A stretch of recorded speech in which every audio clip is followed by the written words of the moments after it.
नमस्कार मेरे प्यारे भाइयों और बहनों, मैं विवेक कुमार। क्राइम की कहानी के नए एपिसोड में आप सभी लोगों का हार्दिक स्वागत है। कहानी में आगे बढ़ने से पहले कृपया क्राइम की कहानी चैनल को सब्सक्राइब कर बेल आइकन जरूर दबा लें ताकि मेरे हर वीडियो का नोटिफिकेशन आपको मिलता रहे। तो चलिए आज की कहानी शुरू करते हैं।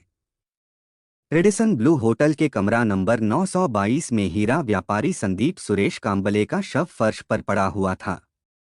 उसकी लाश खून से लथपथ थी। चारों तरफ खून ही खून बिखरा पड़ा था। मृतक की स्थिति देखने से साफ साफ पता चल रहा था कि उसने आखिरी क्षणों तक काफी संघर्ष किया था, लेकिन हत्यारे शायद एक से अधिक थे, इसलिए उसे अपनी जान गंवानी पड़ी थी। पुलिस कमिश्नर गुवाहाटी दिगंता बराह ने डीसीपी वेस्ट पद्मनाभ बरुआ और एडीसीपी वेस्ट नंदिना ककाटी के सुपरविजन में तुरंत पुलिस टीम का गठन कर दिया। इंस्पेक्टर संजीत कुमार रे को केस का जांच अधिकारी बनाया गया। 44 वर्षीय संदीप सुरेश कांबले और 25 वर्षीय अंजलि शाह की मुलाकात 10 फरवरी 2023 को कोलकाता में हुई थी। संदीप सुरेश कांबले पुणे का निवासी था और उसका डायमंड वकार का व्यवसाय था। वह अक्सर बड़े बड़े शहरों में अपने व्यवसाय के सिलसिले में आता जाता रहता था, जबकि अंजलि शाह पश्चिम बंगाल के हावड़ा जिले के अंतर्गत दक्षिण बक्सर संतरागाछी पुलिस स्टेशन की मूल निवासी थी, जो अभी भोपाल में रहती थी। संदीप और अंजलि की मुलाकात नेताजी सुभाष चंद्र बोस इंटरनेशनल एयरपोर्ट कोलकाता के एक रेस्टोरेंट में हुई थी, जहां पर अंजलि स्टोर मैनेजर के पद पर कार्य कर रही थी। असल में संदीप अपने व्यापार के सिलसिले में कोलकाता आया हुआ था। उसने खाने के ऑर्डर में चिकन सूप मांगा, लेकिन वेटर ने भूलवश उसे वेजिटेबल सूप दे दिया और सूप भी टेबल पर रखते समय छलककर संदीप के कीमती कपड़ों पर आ गिरा था, जिसके कारण संदीप ने गुस्से में पूरा रेस्टोरेंट ही सिर पर उठा लिया था। वेटर जल्दी से भागकर अंजलि के पास आया और उसने कहा, अंजलि मैम, यह ग्राहक तो थोड़ी ही गलती पर मुझ पर बुरी तरह से भड़क गया। उसने मुझे गालियां तक दे डालीं। अब उसने पुलिस को बुलाने की धमकी भी दे दी है। अंजलि ने देखा कि वेटर गिरीश डर से बुरी तरह कांप रहा था। अंजलि ने उसे समझा बुझाकर किचन में भेज दिया और खुद संदीप के पास चली गई। उसने संदीप से बड़े ही शिष्ट अंदाज में वेटर की भूल के लिए क्षमा मांगी। खुद अपने रुमाल को गीला कर उससे संदीप के कपड़ों को साफ किया और संदीप को एक अलग कमरे में ले जाकर उसे खुद ही सूप सर्व किया। संदीप एक ही पल में अंजलि की बातों, उसके व्यवहार और उसके खूबसूरत चेहरे का दीवाना सा हो गया था। उसने फिर वहां पर लंच और डिनर भी किया और दोनों ने एक दूसरे को अपने मोबाइल नंबर भी दे दिए। अब जब कभी संदीप का कोलकाता में आना होता था, तो वह अंजलि के रेस्टोरेंट में ही खाना खाया करता था। इस बीच वह एक दूसरे के बारे में काफी कुछ जान चुके थे। एक दिन ऐसे ही संदीप ने अंजलि से पूछ लिया, अंजलि, आपको जीवन में अकेलापन नहीं खलता है? अंजलि ने बेहद गंभीरता से कहा, देखिए संदीप जी, अकेलापन तो जरूर खलता है, मगर हमेशा एक उम्मीद भी बनी रहती है कि मैं अकेली नहीं हूँ। किसी को ऊपर वाले ने मेरे लिए जरूर बना रखा है। वैसे आपको तो अकेलापन नहीं खलता होगा। आपकी तो पत्नी है और दो प्यारे प्यारे बच्चे भी हैं। संदीप ने उदासी भरे स्वर में कहा, अंजलि जी, कभी कभी जीवन में सब कुछ होते हुए भी अकेलापन खलता रहता है। मानता हूं कि मेरी पत्नी है, बच्चे भी हैं, मगर जीवन में मुझे अभी भी अकेलापन लगता है। मैं जैसी पत्नी चाहता था, वैसी पत्नी शायद मुझे मिल ना सकी, इसलिए भटकता रहता हूँ। अंजलि ने मुस्कराते हुए कहा, अरे सर, आप तो इतने पैसे वाले हैं, करोड़पति आदमी हैं।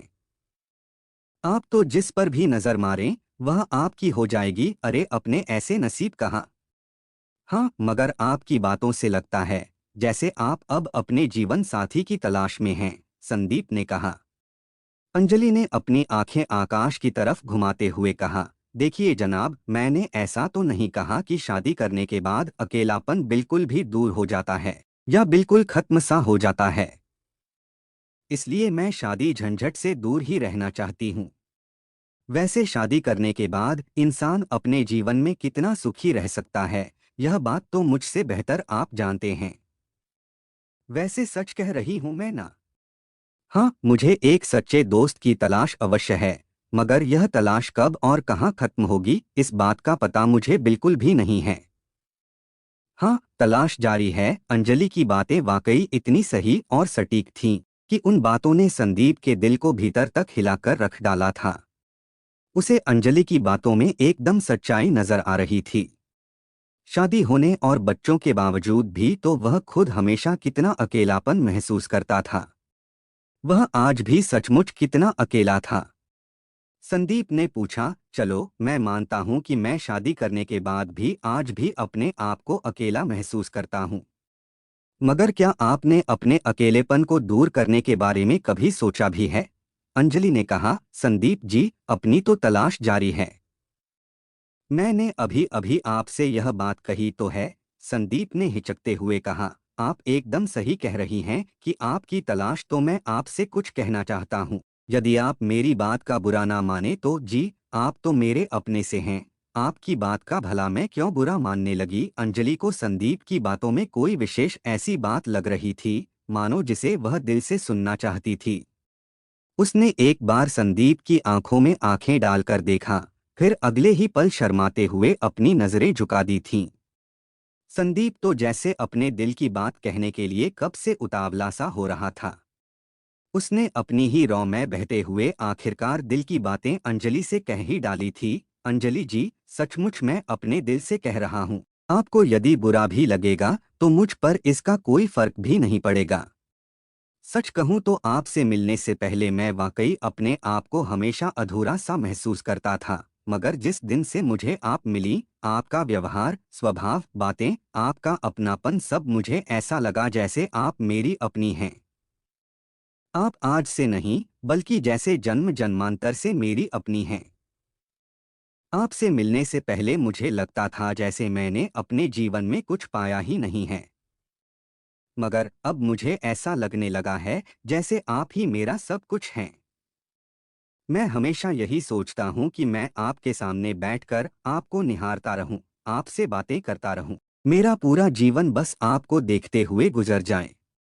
अंजलि ने कहा, देखिए संदीप जी, आप जो कुछ कह रहे हैं, मैं मानती हूँ कि आप शायद सच कह रहे हैं। मगर ये बात भी सच है कि आप एक शादीशुदा इंसान हैं। आपका अपना एक संयुक्त परिवार है, आपका एक छोटा भाई भी है। आपके ऊपर अपने परिवार की पूरी पूरी जिम्मेदारी भी है। इसलिए बेहतर यही होगा कि आप मुझे भूलकर कुछ नई शुरुआत करें। देखो अंजलि, यह बात सही है कि मैं एक विवाहित पुरुष हूँ। मेरा अपना एक परिवार भी है। मगर ये बात भी बिल्कुल सच है कि जिस दिन से मैंने तुम्हें देखा है, मैं अपना दिल हार चुका हूँ। मैं आपको अपने दिल की गहराइयों से बेइंतहा प्यार करने लगा हूँ। ऐसा कहते हुए संदीप ने अंजलि के दोनों हाथों को थाम लिया था। देखो संदीप, कहीं तुम बीच में मुझे कभी धोखा तो नहीं दोगे ना?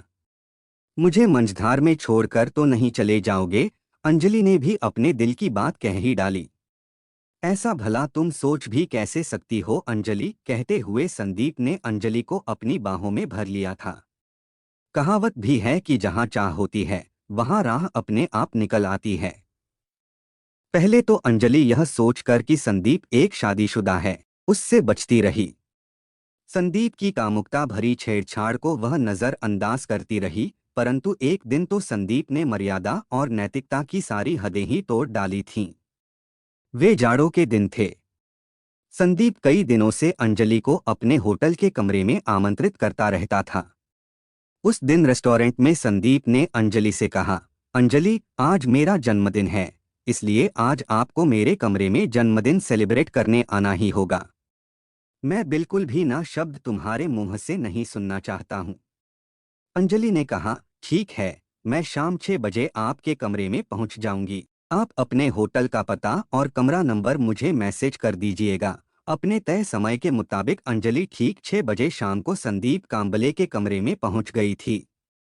उसने डोरबेल बजाई तो संदीप उसी का बेसब्री से इंतजार कर रहा था। सच में अंजलि जी, आपके इंतजार का एक एक पल मुझे एक युग के समान लग रहा था। देखिए, आप ठीक 15 मिनट देरी से पहुंची हैं। आइए, आपका तहे दिल से स्वागत है। संदीप ने अंजलि का स्वागत करते हुए कहा। जनाब, आपके जन्मदिन का गिफ्ट लेने में थोड़ी देर हो गई थी। अंजलि ने उसे गिफ्ट देते हुए जन्मदिन की बधाई दिया। संदीप ने तुरंत अपने कोट की जेब से एक हीरे की अंगूठी निकाली। ये हमारी दोस्ती की पहली मुलाकात के लिए है, संदीप ने उसके हाथ में अंगूठी देते हुए कहा। अंजलि ने हिचकिचाते हुए कहा, अरे संदीप जी, आप यह क्या कर रहे हैं? इतनी महंगी, वो भी हीरे की अंगूठी देने की भला क्या जरूरत थी? देखिए, यह बात ठीक नहीं है, संदीप ने कहा। अंजलि, अब तुम मेरी एक अच्छी दोस्त बन चुकी हो। वैसे भी मैं हीरे का व्यापारी हूँ, इसलिए तुम्हें मेरी ओर से यह भेंट स्वीकार करनी ही पड़ेगी। उसके बाद संदीप का बर्थडे केक काटा गया। आज की शाम को संदीप रंगीन करना चाहता था, इसलिए उसने अपने साथ 3-4 पैग स्कॉच के दोस्ती का हवाला देकर अंजलि को पिला डाले थे। उसके बाद रात के खाने का भी समय हो गया था। दोनों ने खाना खाया और ठंड का बहाना करते हुए संदीप अपने बिस्तर पर रजाई ओढ़कर लेट सा गया। नशे का असर अब अंजलि पर धीरे धीरे हावी होने लगा था। उसे लग रहा था जैसे वह आसमान में उड़ी जा रही है। अंजलि कमरे में रखे सोफे पर संदीप के ठीक सामने बैठी हुई थी। संदीप ने उसकी ओर देखा तो वह अब सोफे से खड़ी होकर संदीप के एकदम नजदीक आकर खड़ी हो गई थी। संदीप ने जब उसकी आंखों में झांका तो उसे साफ साफ दिखाई पड़ा कि अंजलि की आंखें नशे से गुलाबी सी हो गई थीं और उसके सीने का उतार चढ़ाव जैसे बेकाबू सा होता चला जा रहा था। संदीप अब अंजलि के दिल की बात अच्छी तरह से भांप चुका था। फिर भी उसने अपनी ओर से पहल करते हुए कहा, अंजलि, अगर तुम्हें ठंड लग रही है तो यहाँ मेरे पास रजाई के अंदर आ जाओ। लगता है अब तुम काफी थक चुकी हो। तुम नहीं समझोगे संदीप जी, ये निगोड़ी ठंड रजाई का गर्मी से नहीं भाग सकती। चलो, अगर तुम कहते हो तो आ ही जाती हूँ। कहते हुए अंजलि संदीप के साथ बेड पर उसकी रजाई के अंदर घुस गई। जैसे ही अंजलि उसकी बगल में रजाई के भीतर आई तो संदीप को ऐसा लगा कि उसके बगल में लेटी हुई अंजलि के शरीर से लपटें निकल रही हैं और वह उन लपटों में जल रहा है। अब संयम की लगाम संदीप के हाथों से बिल्कुल ही छूट चुकी थी। जैसा मंसूबा उसने तैयार किया था वह जैसे पूरा हो चुका था। उसने अंजलि के शरीर को बुरी तरह से भींच लिया था और वे दोनों सारी रात एक दूसरे की अतृप्त कामनाओं को पूरा करने में जुट गए थे। असम के गुवाहाटी स्थित जुलकबारी थाने के एसएचओ अपने ऑफिस में बैठकर आवश्यक काम निपटा रहे थे। तभी उनका मोबाइल फोन बजने लगा। हेलो, मैं जुलकबारा एसएचओ इंस्पेक्टर रंजीत कुमार रे बोल रहा हूँ। कहिए, हम आपकी क्या सहायता कर सकते हैं? एसएचओ ने फोन उठाते हुए कहा। दूसरी ओर से मैनेजर ने कहा, सर, मैं रेडिसन ब्लू होटल से प्रकाश थापा बोल रहा हूँ। सर, यहाँ पर रूम नंबर 922 में एक व्यक्ति का मर्डर हो गया है। आप यहाँ जल्दी आ जाइए। अरे, 5 स्टार होटल में मर्डर हो गया। कौन था वह आदमी? कहाँ का रहने वाला था? जरा विस्तार से बताओ तो, एसएचओ ने पूछा। सर, मृतक का नाम संदीप सुरेश कांबले है। उनकी उम्र लगभग 44 वर्ष की है। वह पिछले कई सालों से हमारे रेगुलर कस्टमर थे। उनका हीरे और कारों का व्यवसाय था। वह अपनी एक महिला मित्र के साथ होटल के कमरा नंबर 922 में ठहरे हुए थे। होटल मैनेजर प्रकाश थापा ने जल्दी जल्दी कहा। ठीक है प्रकाश जी, आप अपने कर्मचारियों को होटल के उस कमरे के बाहर तैनात करवा दीजिए। कमरे के भीतर कोई भी व्यक्ति ना जाए। हम तुरंत आ रहे हैं। कहते हुए एसएचओ ने कॉल डिस्कनेक्ट कर दिया। जुलकबारी एसएचओ रंजीत कुमार रे ने घटना की सूचना तुरंत अपने उच्चाधिकारियों को दिया और अपनी टीम के साथ घटनास्थल की ओर निकल गए।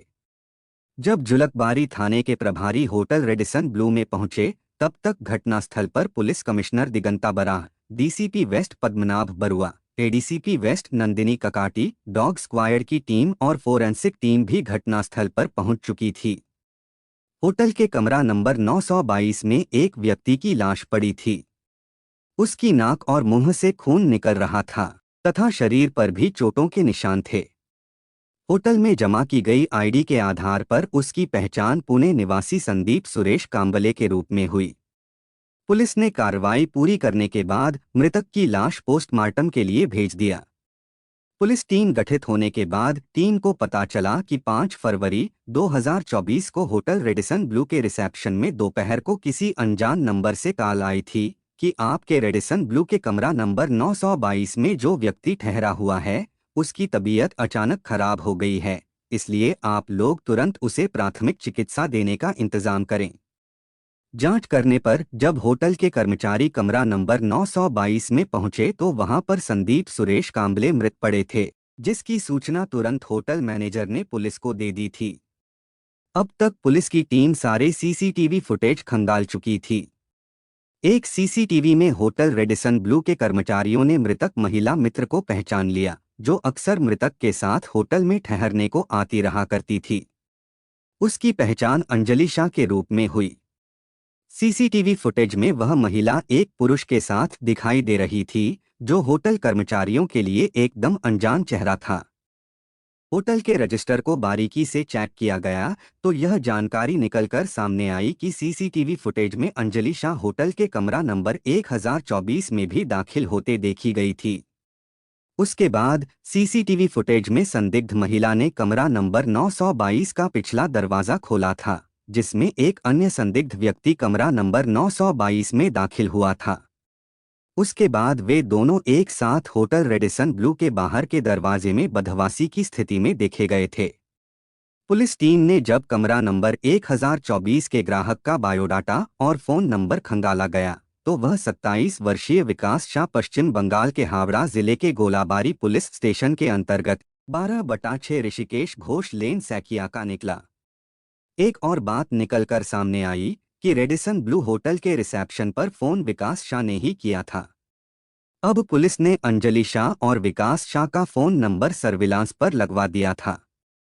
अब तक मृतक के छोटे भाई विशाल कांबले भी गुवाहाटी पहुंच चुके थे। मृतक की पहचान संदीप सुरेश कांबले, निवासी जिला पुणे के अंतर्गत 11 पर्णकुटी पायथा, यरवदा के रूप में हो चुकी थी। मृतक संदीप कांबले शादीशुदा था, वह एक 13 साल की बेटी का पिता था। मृतक के छोटे भाई विशाल कांबले ने जुलकबारी पुलिस स्टेशन में धारा 302/34 के तहत एफआईआर भी दर्ज करा दी थी। पुलिस ने जब जांच आगे बढ़ाई तो पता चला कि मृतक संदीप सुरेश कांबले के साथ पश्चिम बंगाल के हावड़ा जिले की 25 वर्षीय अंजलि शाह ने होटल के कमरा नंबर 922 में चेक इन किया था। अंजलि का विवरण उसकी फोटो पहचान आईडी के साथ पुलिस को मिला था। होटल के सीसीटीवी फुटेज को खंगालने पर यह बात भी सामने आई कि अंजलि शाह 5 फरवरी 2024 अपराह्न 2:45 बजे 27 वर्षीय विकास शाह के साथ कमरे से निकली थी।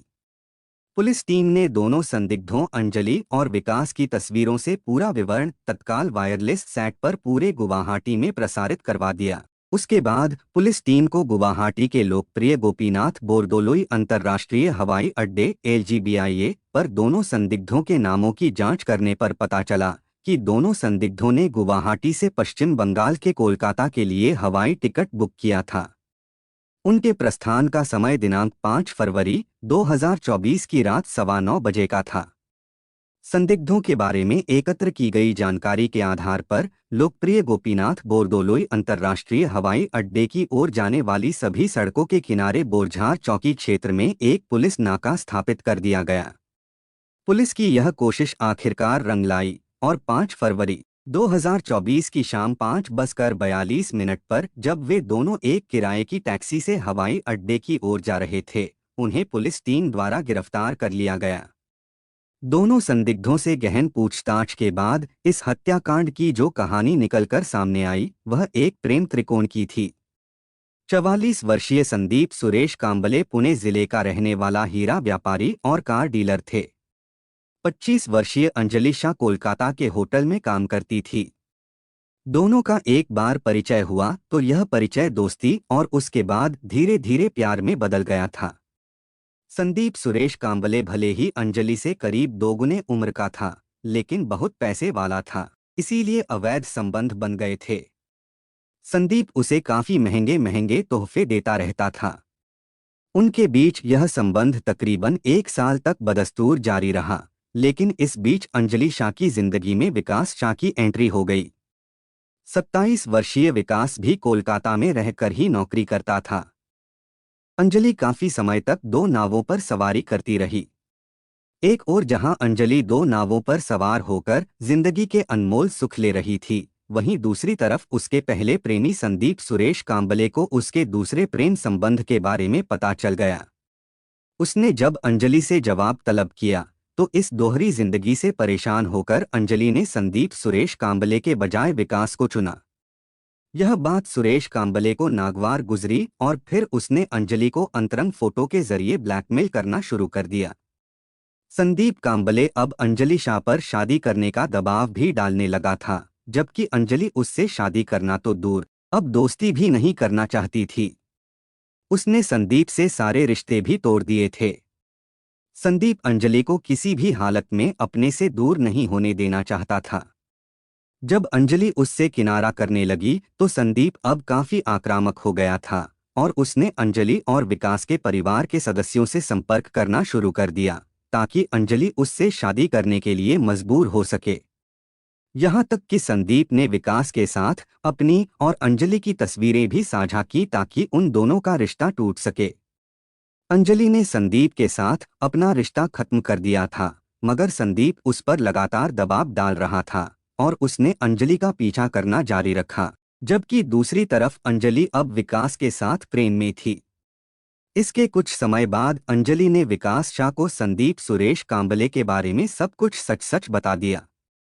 यह भी बताया कि संदीप कांबले ने उसकी कुछ अंतरंग तस्वीरें खींच ली थीं, जो कि उसके पास हैं। विकास अब अंजलि से प्यार करने लगा था। उनका प्यार परवान चढ़ने लगा, इसलिए दोनों ने मिलकर एक योजना बनाई कि अंजलि कोलकाता में संदीप को मिलने के लिए अकेले में बुलाएगी, जिस मीटिंग में विकास भी उसके साथ शामिल होगा। दोनों मिलकर संदीप को जबरदस्ती पकड़ लेंगे और उससे उसके वो दोनों मोबाइल फोन छीन लेंगे, जिनमें अंजलि और संदीप की अंतरंग तस्वीरें कैद थीं। उसके बाद दोनों संदीप को बेहोश कर वहां से भाग जाएंगे। लेकिन संदीप को अंजलि पर ना जाने क्यों शक सा हो गया था, इसलिए उसने कोलकाता में मिलने से मना कर दिया। मगर संदीप के दिल में अंजलि के प्रति अभी भी काफी प्रेम था, इसलिए उसने अंजलि से कहा कि यदि वह अकेले में उससे मिलना चाहती है तो वह गुवाहाटी में उससे मिल सकती है।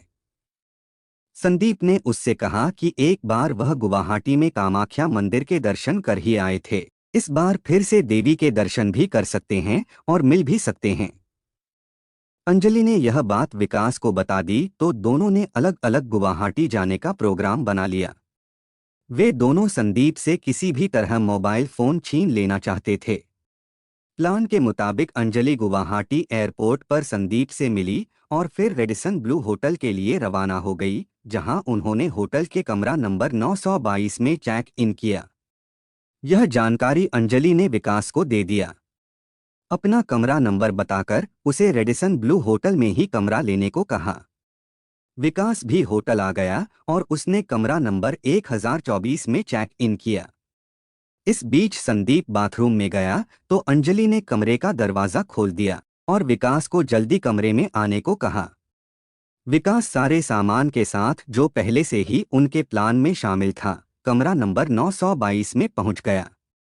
कमरे के अंदर दाखिल होते ही विकास ने कमरे का दरवाजा भीतर से बंद कर दिया। विकास अपने साथ नींद की गोलियां और भांग के लड्डू और रस्सी भी लाया था ताकि संदीप को काबू किया जा सके। संदीप कांबले जैसे ही बाथरूम से बाहर आया और जब उसकी नज़र विकास पर पड़ी तो वह आग बबूला हो गया। विकास और संदीप के बीच हाथापाई होने लगी। अंजलि भी हाथापाई करने में पीछे नहीं रही और वह भी विकास का भरपूर साथ देने लगी थी। संदीप अकेला काफी देर तक उन दोनों का मुकाबला करता रहा, लेकिन वे दोनों अब उसे बुरी तरह से पीटने लगे थे, जिसके कारण संदीप की नाक और मुंह से खून बहने लगा था। लेकिन वे दोनों तब तक संदीप के साथ बुरी तरह मारपीट करते रहे जब तक वह बेहोश होकर फर्श पर गिर नहीं गया। संदीप के फर्श पर गिरते ही दोनों ने उसके दोनों मोबाइल फोन अपने कब्जे में ले लिए। जब उन्होंने रस्सी से संदीप को बांधना चाहा तो उन्होंने देखा कि संदीप मर चुका था। इसके बाद दोनों घबरा गए और अपना अपना सामान लेकर होटल से दोपहर 2:45 चले गए।